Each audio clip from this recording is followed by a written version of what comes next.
We're back. Hello. Good morning, everybody.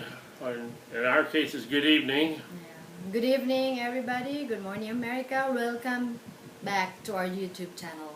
Now, we've been going for a good while. Yeah. We just thought it would be a good time to get started back now.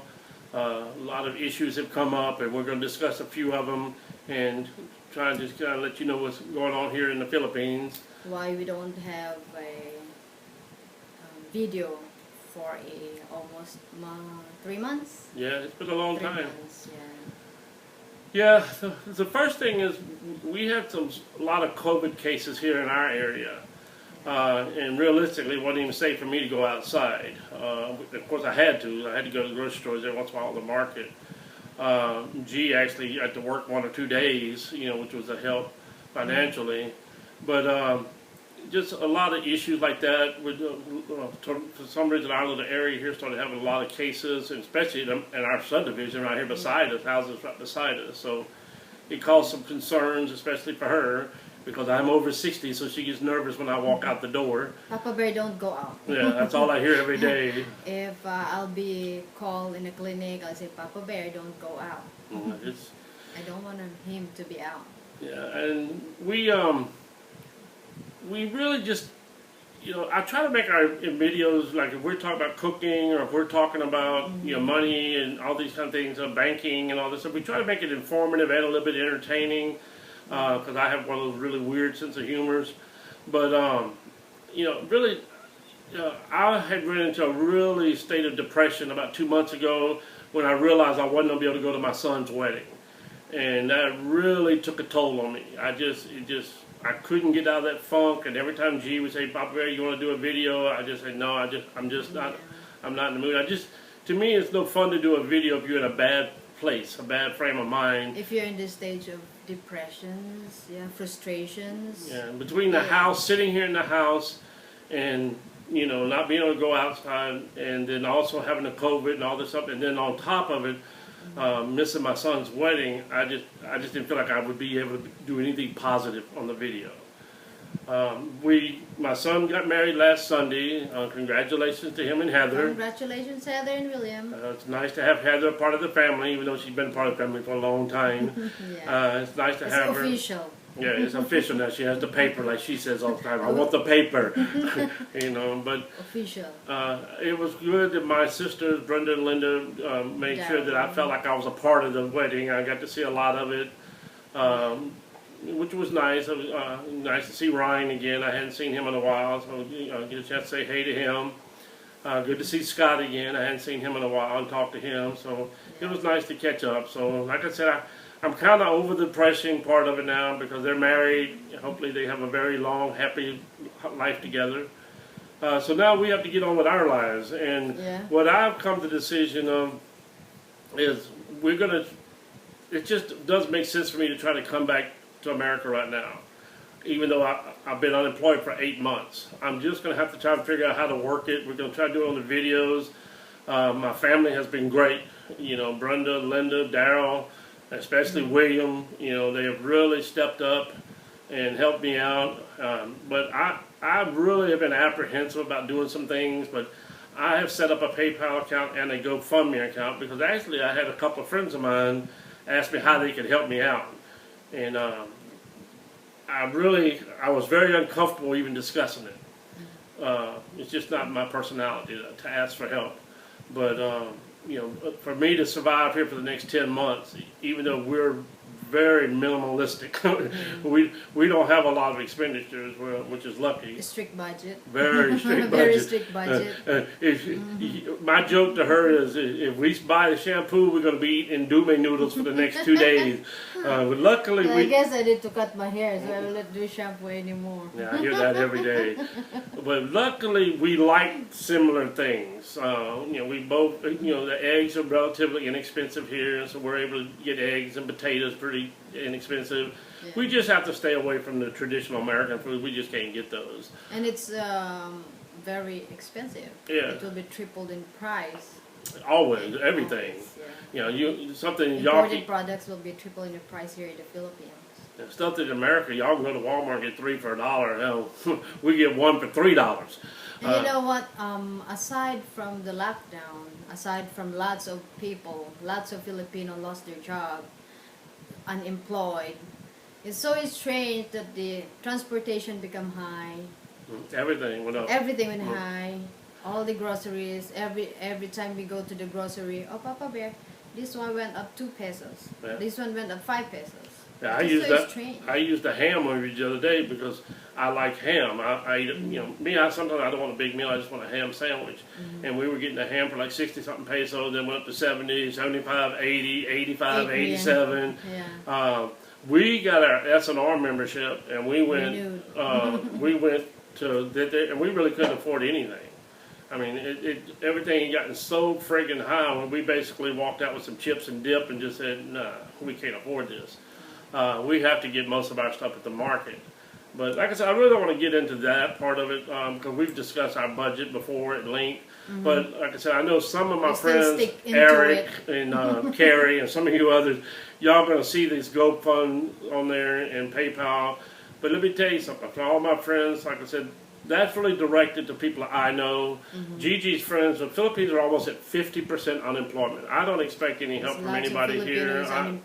Their church has been good to us, and stuff like that. So this is really not directed to any of her family and Filipino friends because we know that it's a daily, day in and day out struggle for them just to put food on their table just like it is for us.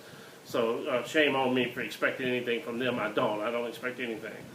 But I have friends of mine, like I said, one just sent out a message to me a couple of weeks ago saying, Warren, what are you doing? You haven't worked in a long time. Actually, it was somebody I used to work with before I came here. It's hard for you to go back in America. Well, even here in the Philippines, you will go to the other places or town, you need to have a lot of requirements to do. And be quarantined if you go from one province to the other. And just even riding on the bus. And they will open the provincial bus here in the Philippines, but you have a lot of requirements. Only few Filipino can do swab test. Swab test is very expensive. Over $100 here. You'll just go back to your province, you need to have your swab test, and it will be 5,000, something like that. And you need to have the ID, you have this one, the medical, so there's a lot of things. You have to get a medical checkup before you do the swab test. You're not even allowed to do the swab test here until you go to the hospital first, and they do just where they can make money off you, they do a full medical workup on your blood pressure and blah, blah, blah. An eye test. I mean, why do I need an eye test for COVID? I'm not quite understanding that, but you have to do a full medical, and once you've been in medically clearance, then you show the clearance that you are clear. Then you go get the COVID test. Then you go do. Yeah, just for a typical Filipino, you have no job, you lost your job because of this COVID pandemic, and then you just want to go back to your family in the province, but it will be a burden for each Filipino to do the test, medical. You know how much will be the medical fee. And there's no buses. And then you need to, I guess 2 days before you travel, you need to book your ticket. So there's a lot of requirements that need to be done before you will travel and go back to your family. Aside from you have no money. Yeah, well, the main thing, I'm really directing this because I had one person that really aggravated the dog crap out of me recently. And I'm not going to say a name. But they had like I can just walk out this door and get on an airplane and go back to America. Almost every flight that I checked into for the last 3 months, yes, Priceline, Cheapo, all of them say that these flights are available. And that's how they make their money. They're a bartering agent to put these flights online. But they sell flights that are not even valid the day they're selling them. I've had that happen to me 2 times where they sell a flight and then if you go call the airline in whatever country that airline operates out of, that flight's been canceled, but they're still selling them. And then they won't give you a refund. What they tell you, we'll apply it to you next time. Well, you may not use them next time. You may find a better deal somewhere else. You're aggravated already. Right, so you may have already used it. So first thing to this person that thinks I can just walk out the door and get on a plane, that's impossible. It can't be done. You have to find one of these sweeper flights here. And they're hard to find. But you can. But they're also about triple the cost. Yeah, just imagine the other blogger that he double-checked the flight and it's canceled. And he was a guy from Texas, and he checked the flight Delta into Texas, and they told him the flight was still valid. He didn't trust them because it was a Korean airline. He called the Korean airline in America. They said it was still good. He didn't trust them. So he went ahead and called the main Korean airline in Korea, and they said, no, so that flight been canceled a couple of weeks ago. But they didn't know about it in America. So if he'd have bought that ticket, he was already out 2 tickets. That would have been his 3rd one. And then finally he just gave up. He said he was postponing everything to after November. You know, and so I don't have any cash to be buying a ticket and throwing it away. And if I want to ask a family member to help me out with a ticket, I sure as hell don't want it to be a canceled flight. Because these airlines should be ashamed of themselves. They want all your sympathy because they're having so much trouble. But they're not doing refunds and they're screwing you over. I had to eat 2 tickets the last time I came here. And I've never gotten my money back on them. Every time I call them, it's, sir, we haven't got a hold of that airline yet, and we're waiting, and so we'll email you. That's since Valentine's Day. February the 14th, I had to eat those 2 tickets, and they have never returned my call. Not one time. They've never responded to an email. Not one time. So for this person thinks I can walk out the door, I have to rent a shuttle van to drive me to Manila. There is no... So that's $100. That's 5,000 pesos to have them drive me to Manila. Once I get into Manila, I change the provinces, I have to be quarantined. 14 days. 14 days. That's hotels. You have to have a hotel. You don't think they're going to let you stay in the cheap hotels. They've made arrangement with select hotels that you have to stay in those. You need to have your swab test. Right. Medical first. Then medical, and the swab test. And then your flight can still be canceled. Now you're sitting at Manila Airport. I've known people that's been sitting at Manila Airport for months, living out of the airport, because they have nowhere to go. They can't go into their province. Aside from the double price of the flights. The flights today is very expensive. And that's if you get it. You know, so my thoughts on this was this person just believes I could just get on the broom and fly out the door. That's a fantasy. You know. And then secondly, like I said, I tried my due diligence. It just didn't work. You know, and so, you know, any human being on this planet that knows me, truly knows me, because 99% don't know me at all, but the true one knows me, it was a most unbearable task for me to miss my son's wedding. So for me to miss it, they know those circumstances had to be extreme for me not to be able to be there for him. You know, so this person thinks I can walk out, oh, I seen cheap tickets, you can do something. You don't know what you're talking about. You don't have a clue. And I feel sorry for you because you're not letting me explain things. You want to assume something. And you're assuming dead ass wrong. That it's not because I don't want to be back. It was because I couldn't be back without it costing. I figured minimum case scenario was $2,500. It was going to run me by the time getting a vehicle to bring me, get me put up in a hotel, and that's if I get off lucky on the hotel. And then get on the flight, and that's before I get back into the States. And the expenses there. I don't know what the States were going to require because there was no flights into close to where I was going for William's wedding. The only flights I had available at that time was Los Angeles, San Francisco, and New York. That was my 3 choices. So I had to make arrangements once I got there. So sorry I got off on a tangent, but this person really aggravated me the other day to me like I wasn't trying to get back. You know, so that's not the case. So, you know, what I want everybody to understand is I came here because G's my responsibility. You know, and this is our home. This is your home. And so I'm here in my home, and I plan on being on Social Security in about 10 months. And then all this will be behind me. But we just got to figure out a way to go for the next 10 months. And one thing I make a promise to anybody that makes a donation or helps out on PayPal or GoFundMe is always know one thing. And my true friends know me. If you do something for me, you know I'm going to pay it forward down the road. You know, and there's friends of mine that have known me my entire life. And they've known me. I've never asked them for a thing in my entire life. You know, so for me to be doing this, they know this is a really weird circumstance. And it's just not something anybody planned on. When I came here was for Valentine's Day and because she was upset about the volcano eruption. Yeah. My plans was to stay a few weeks and then I was going back to work and work until I got on Social Security and then come back. I did not plan on no pandemic and anybody in the world don't expect this right. pandemic. So anybody to think, oh, well, you didn't plan this out well, okay, so you're the genius, you're Nostradamus, you knew about the pandemic. Well, the rest of the human race didn't know about it. You know, only you few that think y'all Nostradamus and y'all know everything. You know, but the rest of us, we didn't know. So this will be the last time I do this kind of video, because I know some of my friends, you know, they're going to really be shocked when they see that GoFundMe account or PayPal account on my page and stuff like that. But I just wanted you to hear it out of my mouth what happened. And then hopefully the rest of our videos will go back to showing our life here in the Philippines and our life together. And like I said, we're surviving. I mean, I look at all the divorce rates of people that are locked down, and we're surviving. We still have our days where we kind of get on each other's nerves, but then by the end of the night, we don't go to bed mad. We talk things out, and most of the time, I hate to say this because I'll never hear the end of it, most of the time it really ain't her fault. I'm just really aggravated. And most of the time it was leading up to William's wedding. I just caught myself being more aggravated every day. You know, because like So I said, anybody well, William's will, my pride and because joy, and you know, and to sit there and let him down, it was something I never imagined that I would do. You know, so but luckily William's the better man, and William always. And thank you for understanding your dad. Yeah, William always is the first one that said, "Dad, it's okay. It's okay. We know you'd be here if you could." So to have a son like him to make it bearable got me through it. But you know, hopefully. Actually, I cried at night. Yeah, she was really upset because she felt responsible, and I kept saying, "No, I chose to come here. I'm the big boy. I did it on my own."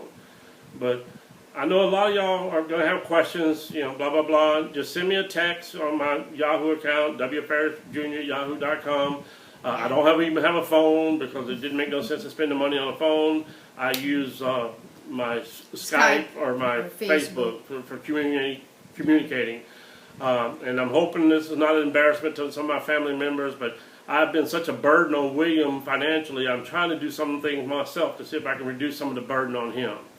So, once again, we just want to let y'all know we're going to be running our videos every day. But And we're back. And we're back. There won't be no more of these boring, depressing things. Hopefully we'll be able to show some stuff. You know. No more depressing thing because we were used to COVID now. Right. we used to go. We have it all around us now. So just better make sure when we go out the house, Papa Bear, bring my alcohol. We have our face shield. Here you're not allowed to. You have to wear both. Yeah. Face mask and a shield. You want to show them the shield? Yeah, I'll get the shield. Both. I'll show you what we have to wear here. And try breathing as you're walking uphill to the market. That's the favorite part. Gigi made this one for me because the others were too tight. I couldn't breathe. But we have these. It's fun. And her breaking my foot. Yeah. To be like this. It's So a couple thing. I made shield? it for us. And then For us. And then the shield. Of course, you know, they had to match. It had to be couples. Yeah, you couple. And then the shield. And then like this. And then walk up that hill. Outside. Trying to breathe through there. So it'll be like this. Well, we're surviving. That's the main thing we want to let everybody know. We're still surviving. It's a day by day. And we're the definition of day by day. Trust me on that one. But like I said, please understand that this was not something I chose. This is just fate, you know, playing itself out. If you notice over there, somebody even has our Christmas tree because she wanted to try and I was actually the night that I'm putting the Christmas tree, I want to upload it on YouTube, but we just didn't feel like it. Didn't feel like it. But at least she put that in, hopefully put us in a good mood, and we can try and get through the next few months in a good mood. Probably I will upload putting the. I still have the video. No, we'll have some more, I'm sure. Alrighty. Thank y'all. Thanks everybody for taking the time to listen to the video. Please. It's been so long ago. Like, subscribe, and ring the bell. And ring the bell. I'll say it one more time because I know she had brain freeze again. Please subscribe. And to all my friends, Eric, you know you're one still. Please share, please, because that helps us. And what we want to try and do now is make this a money-making thing. We know it's going to take a long time.